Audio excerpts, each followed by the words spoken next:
¿Alguna vez te has preguntado cómo nace el derecho o por qué en el derecho una cosa tiene tanta relación con la otra?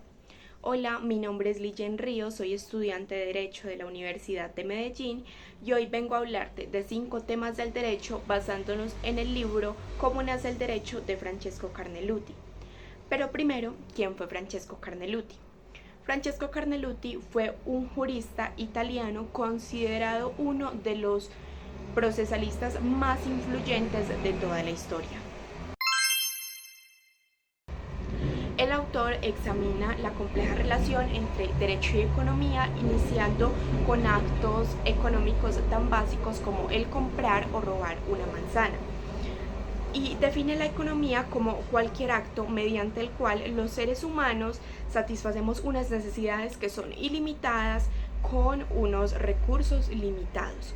Además, a esto le suma el concepto de la guerra, no solo entre naciones, sino también entre individuos. Y nos dice que la guerra está íntimamente ligada con el concepto de la propiedad, que la propiedad es un fenómeno económico antes de ser un acto jurídico. Y es como el esfuerzo que se hace para retener algo que adquirimos para satisfacer una necesidad. Carneluti argumenta que la guerra en su esencia es como el arrebatar o invadir el dominio ajeno. Esto ocurre ya no solamente entre países, sino también entre individuos, como en el caso del hurto. Entonces decimos que la guerra es como el desorden, pero como todos sabemos, los seres humanos necesitamos como un orden para poder vivir, y de ahí nace el concepto de paz y de contrato. El contrato, al igual que la propiedad, es inicialmente un fenómeno económico. Es básicamente el resultado de una unión de fuerzas opuestas, de una unión o un equilibrio de fuerzas opuestas, pero esto no nos garantiza como una paz duradera. Es más, Carneluti argumenta que en el campo puramente económico nunca hay como una verdadera paz, sino que hay una sucesión de luchas y de treguas. Y finalmente concluye que la economía por sí sola no basta como para mantener un orden entre los seres humanos, y nos sugiere de manera implícita la necesidad del derecho para mantener como una paz y un orden social y satisfacer las necesidades de todas las personas.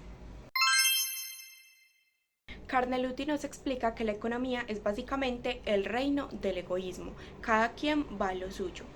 Esto causa demasiados problemas en la sociedad y la solución sería la moral, que se basa básicamente en el altruismo, en amar al prójimo como me amo a mí mismo, pero si fuéramos así de perfectos, obviamente no existirían tantos problemas, pero hay que ser realistas, esto es algo muy difícil de lograr, por no decir que es imposible. Entonces, en esos casos, ¿qué hacemos? Ahí es donde entra el derecho, que viene a ser como un término medio entre la economía egoísta y la moral perfecta. El derecho usa la fuerza para poner orden o evitar que las personas se peleen por sus propios intereses. Carneluti nos explica que en la sociedad hay personas que destacan y se convierten en líderes. Estos se dan cuenta de la importancia de mantener la paz dentro de sus grupos, así sea para pelear contra otros grupos. Esto suena un poquito contradictorio, pero así ha sido la historia. ¿Y cómo funciona el derecho? El derecho básicamente pues da órdenes sobre lo que debes y lo que no debes de hacer, y si no cumples te castiga. Es como cuando éramos niños y nos decían que si no nos comíamos toda la sopa no podíamos ver televisión. Lo curioso es que en el derecho se usa la fuerza para combatir la fuerza. Es como cuando, para evitar que los ladrones roben, se mandan a los policías a que los detengan. La diferencia es contradictorio, pero la diferencia acá es el propósito. El ladrón actúa por interés propio, mientras que el policía actúa por interés y por bien de todos. Al final, Carneluti nos dice que el derecho es como una mezcla entre fuerza y justicia. Por eso en su símbolo está la espada en representación de la fuerza y la balanza en representación de la justicia. Y en fin, esta es la forma que hemos encontrado los seres humanos como de mantener el orden en una sociedad que no es perfecta, pero que busca ser mejor cada día. Al principio, el derecho buscaba eliminar la guerra entre las personas, así que los primeros mandatos fueron algo así como no se peleen entre ustedes o serán castigados. Esto llevó a que la guerra entre personas se convirtiera en delito. Los primeros delitos que se conocieron fueron el homicidio y el hurto, así que la regla general era como no robar y no matar. Si incumplías alguno de estos, lo que te podían pasar dos castigos. Uno era la pena, que podía ser ir a la cárcel, y la otra era devolver lo que se había robado. Carneluti nos explica que con el tiempo las sociedades se volvieron más complejas, tanto que en la actualidad tenemos una rama del derecho especializada únicamente en los delitos. Carneluti nos explica que el concepto de delito ha cambiado. Antes un delito era algo inmoral que dañaba a la sociedad. En la actualidad podríamos decir que el delito es algo castigado por la ley, pero no necesariamente es inmoral. Adicional a esto nos habla de la pena. La pena es como el modo de castigar a la persona que ha cometido el delito. La pena hace sufrir al delincuente y tiene otras dos funciones principales. La primera función es evitar que otros lo cometan. Es como una advertencia, como que te digan, si haces esto o aquello, mira lo que te puede pasar. Y la otra es castigar a la persona que ya cometió el delito. En la actualidad hay un debate sobre si la pena debería de ser para prevenir o también para castigar. Hay algunos que dicen hay que devolver mal por el mal, pero Carneluti no está de acuerdo con esto. Carneluti dice más bien que la pena debería de ser una forma de redimirse o una oportunidad para que el delincuente se arrepienta y mejore. Pero también acepta que en la práctica nuestro sistema penal se basa más en el castigo que en la rehabilitación.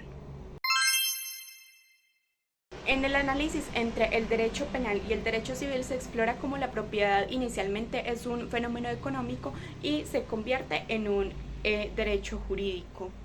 Por ejemplo, el hurto revela la interconexión entre estos dos sistemas.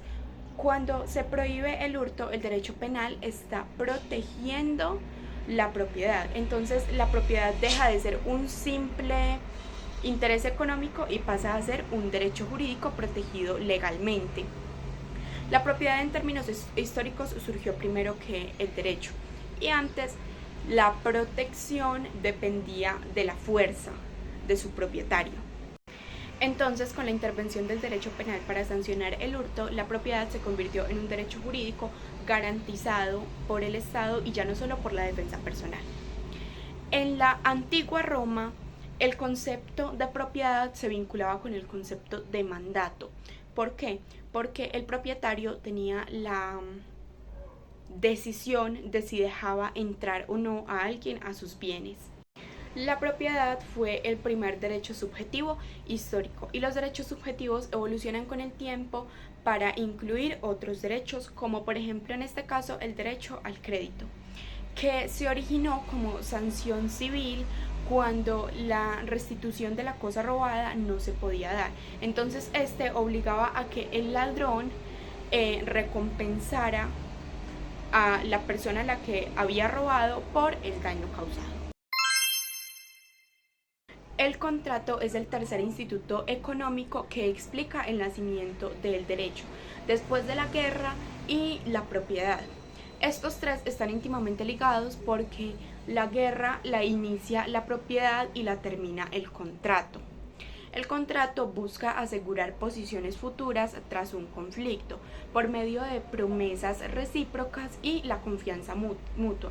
A menudo esta confianza se ve afectada por la economía, porque cuando una parte del contrato se siente más fuerte que la otra, por lo general tienden a incumplir el contrato. Y ahí es donde interviene el derecho, convirtiendo el contrato como en un instrumento de paz, dándole eficacia jurídica. El contrato se convierte en jurídico al igual que la propiedad. Las partes adquieren el poder de mandarse de manera recíproca.